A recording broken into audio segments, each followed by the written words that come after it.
E aí, galera, aqui é o JP e a gente vai continuar o nosso estudo do produto de solubilidade agora. Então, a gente já viu que eu consigo trabalhar essa questão da solubilidade com o equilíbrio químico, né? Eu tenho a solubilidade de um sal pouco solúvel que está em equilíbrio com os seus íons numa solução saturada, ok? E é o que ajuda a gente a entender por que que eu consigo ter, por exemplo, né, conchas que têm calcário, carbonato de cálcio, um sal pouco solúvel em lugares que tem água, né? Por que que essa concha não acaba se desfazendo? Na verdade, aos poucos eu posso ir desfazendo essa concha por conta da solubilização desses meus íons. Mas ainda assim, nós temos uma solubilidade muito baixa, ok?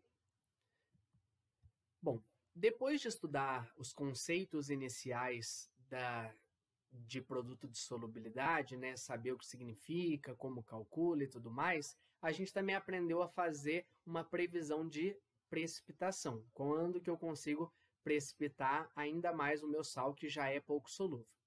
Relacionado a isso, a gente tem o que a gente chama de precipitação seletiva. Ou seja, muitas vezes você tem uma solução com vários íons e quer precipitar alguns desses íons e não outros. A gente consegue fazer isso de maneira muito sistemática, tendo algumas informações. Por quê? Se eu misturo, né, um certo íon numa solução que já tem outros, eu consigo precipitar o sal que tiver o menor KPS ou, né, a menor solubilidade. Lembrando que essa solubilidade vai depender de como eu escrevo o meu KPS, igual a gente viu. Mas, em geral, funciona muito essa regra. A ordem de precipitação vai ser a ordem crescente de KPS. Então, você começa precipitando aqueles que têm o menor KPS, para depois ir precipitando os que têm os maiores KPS. Isso daqui funciona muito bem quando eu tenho dois sais de solubilidades muito diferentes, tá? Porque aí a gente consegue precipitar um sem ter interferência do outro. E essa interferência pode vir de alguns fatores, como temperatura ou mesmo o pH do meio, tá certo? Lembrando que essa questão do KPS vale quando a quantidade de íons liberados, né, pelos dois sais que eu possivelmente vou formar é a mesma. Então, eu consigo estabelecer fácil essa relação com o KPS. Beleza? Isso daqui é muito prático no estudo que a gente chama de química analítica a nível de graduação. Vamos agora fazer alguns exemplos envolvendo aí o KPS. Vamos lá. Primeiro exemplo diz o seguinte. Sabendo que o KPS do fluoreto de chumbo 2 é 3,210 a-8 a uma dada temperatura, calcule sua solubilidade molar e em grama por litro nessa mesma temperatura.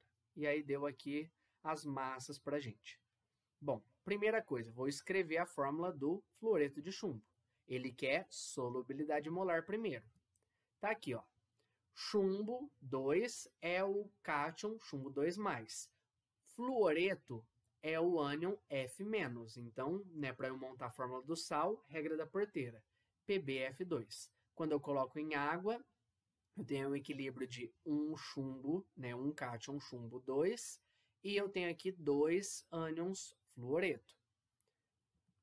A proporção é de 1S para 2S. Agora eu vou montar o KPS. KPS, concentração do íon chumbo, concentração do fluoreto ao quadrado, respeitando aqui, né, a proporção.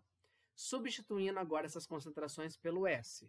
Temos aqui S vezes 2S ao quadrado. Lembra que esse 2S entra aqui e eleva tudo ao quadrado. Ou seja, o KPS é 4S ao cubo. Substituindo o KPS que ele me deu aqui, 3,210 a-8, igual a 4S ao cubo. Vou arrumar isso como 3210 a-9. Bom, o 4 está multiplicando, passa dividindo. 32 por 4 vai dar 810 a-9. S ao cubo passa fazendo raiz cúbica. Raiz cúbica de 8 é 2. Raiz cúbica de 10 a-9, lembra que é só pegar o expoente de dentro e dividir pelo de fora. Vai dar 10 a-3. Lembre-se que esse S é o que a gente chama de solubilidade molar. Então, para ter a solubilidade aí da solução saturada, né, é só calcular esse S. achamos aqui a primeira parte do que ele queria. Então, a solubilidade desse sal, 2,10 a-3 mol por litro. Tendo agora essa concentração aqui molar, né, a solubilidade molar, a gente consegue achar a solubilidade em grama por litro. Isso que ele quer nessa segunda parte. Isso a gente relaciona utilizando uma equação que a gente estuda lá em soluções, que é a do corintiano muito mole. O C é a concentração comum, grama por litro. Aqui, o EMA1 é a massa molar do soluto, que nesse caso é o fluoreto de chumbo 2. E esse M fresco aqui é a concentração molar, que é esse valor aqui que a gente já achou em mol por litro. Assim fica fácil. Com a massa molar, chumbo 207,2, flúor 19. Então, 19 vezes 2. Essa conta vai dar 245,2 gramas por mol. Substituindo os valores, temos aqui a concentração comum, é a massa molar, vezes a concentração molar. Achamos esse resultado, arrumando aqui as casas decimais, né, para notação científica, temos que a solubilidade em grama por litro, 4,9, 10 a-1 gramas por litro. Beleza? Então, esse é o primeiro estilo de exercício, em que ele te dá o KPS e pede o S. É muito comum aparecer dando o KPS e pedindo o S, ou o contrário, dando o S e pedindo o KPS. Ok? Segundo estilo de exercício agora. Determine o pH de uma solução saturada de hidróxido de prata a 25 graus Celsius. E deu o KPS para a gente do hidróxido de prata. Então, ele quer pH dessa solução. Temos aqui uma base. Então, a gente espera que seja um pH alto. Bom, hidróxido de prata, fórmula AgOH. Lembra que a prata sempre vai ser o cátion Ag+. Um mais, preciso de um OH-. Tá aqui, então, esse é o equilíbrio de solubilidade. Agora, a proporção é 1S para 1S.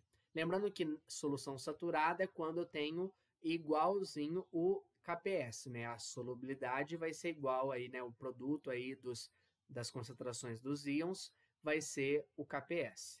Montando o KPS para esse sal aqui, Ag+, para esse hidróxido, né? Para esse composto pouco solúvel.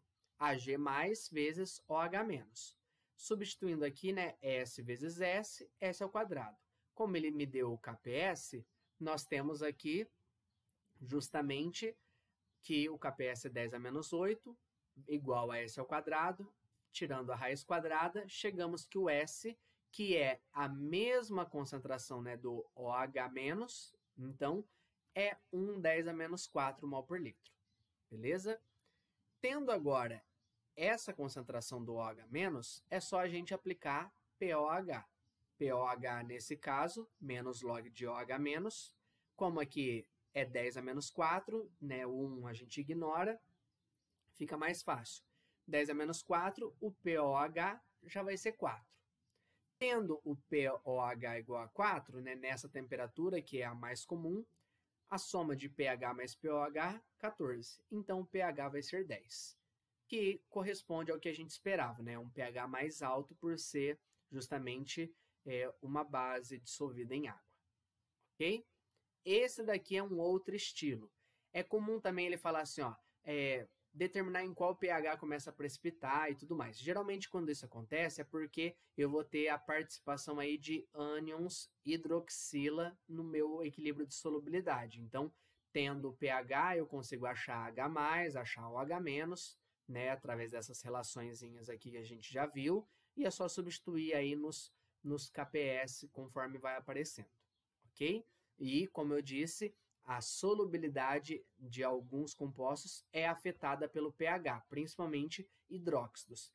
Cuidado, porque nem sempre eu preciso ter um pH básico para ter a precipitação de um hidróxido, tá bom? Tem alguns que, mesmo em meio ácido, são insolúveis, porque eles são extremamente insolúveis, tá? E aí eu tenho que tomar cuidado com isso, ok? Terceiro e último exemplo desse assunto para a gente fazer agora. Ele fala assim, ó, adiciona-se lentamente cromato de potássio sólido a uma solução com íons prata e chumbo 2 em concentrações. Então, a prata está nessa concentração e o chumbo 2 nessa concentração. Letra A. Qual sal é o primeiro a se precipitar? E ele deu o KPS aqui desses dois compostos. Então, ó, eles estão solúveis, os dois íons, mas com a adição aqui desse composto, o potássio é solúvel, então ele não vai precipitar. Agora, o ânion aqui, cromato, vai poder aí se precipitar com a prata ou com o chumbo, aqui conforme os valores aqui que ele deu para a gente. Então, ele quer o primeiro a se precipitar.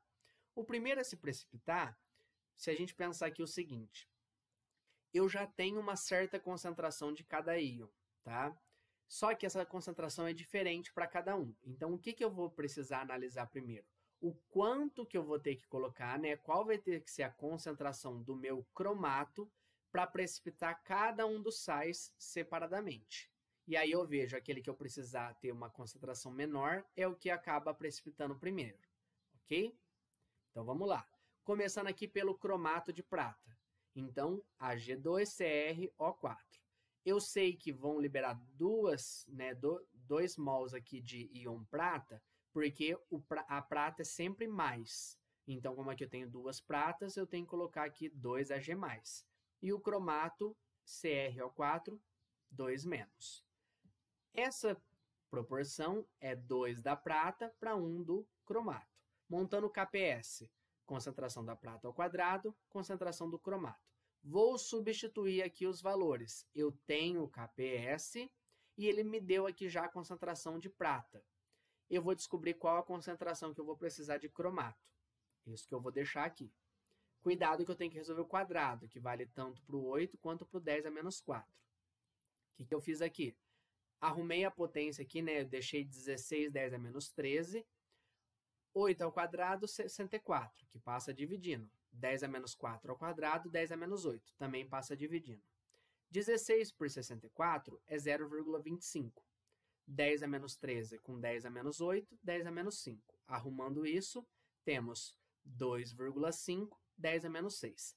Essa tem que ser a concentração de cromato para eu poder precipitar esse sal. Ou seja, até chegar nessa concentração, eu mantenho a prata, né, solúvel. A partir dessa concentração, a gente começa a precipitar o cromato de prata. Ok? Vamos fazer agora a mesma coisa, mas para o cromato de chumbo 2. Então, tá aqui, ó. O chumbo, agora, como eu vejo aqui apenas um chumbo, a proporção vai ser 1 para 1. Montando o KPS, concentração de cada um, substituindo. KPS ele me deu aqui do cromato de chumbo 2. Também me deu a concentração aqui do íon chumbo. Substituir, não tem que fazer conta nenhuma aqui, né? Antes é só passar o que está multiplicando, passo dividindo. Vou arrumar 1,8 10 a menos 14, eu vou deixar 18 10 a menos 15. Mesma coisa aqui com esse lado, 45 10 a menos 4. 18 por 45 é 0,4. 10 a menos 15 por 10 a menos 4, 10 a menos 11. Arrumando isso, a gente tem aqui 4 10 a menos 12 mol por litro. Essa quantidade é a quantidade máxima que eu posso colocar para manter o cromato de chumbo 2 solúvel. A partir de qualquer concentração um pouquinho maior que essa, ele precipita. Se a gente compara esse valor com o valor anterior, esse valor é menor. Consequentemente, eu preciso colocar menos desse para precipitar esse sal.